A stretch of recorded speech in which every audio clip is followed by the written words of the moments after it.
இந்த உலகத்தில் நேர்மையாக ஒருத்தர் வாழ்ந்தாங்க அப்படின்னா அவங்களுக்கு மரியாதை அப்படிங்கிறது நிச்சயமாக இல்லை அப்படின்னு தான் நம்ம சொல்லணும். நேர்மைக்கு இங்கே மரியாதை குறைஞ்சிக்கிட்டே வந்துக்கிட்டு இருக்கு.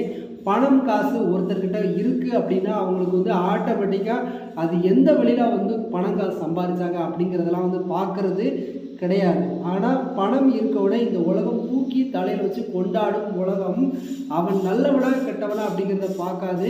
இன்னைக்கு நிறைய பேர் நல்லவர்கள் கூட பணம் காசு வேணும் அப்படிங்கிறதுக்காக சில தவறான வழிகளில் போகிறாங்க. வாழ்க்கை அப்படிங்கிறது ரொம்ப ரொம்ப ரொம்ப குறுகிய காலம் மட்டும்தான்.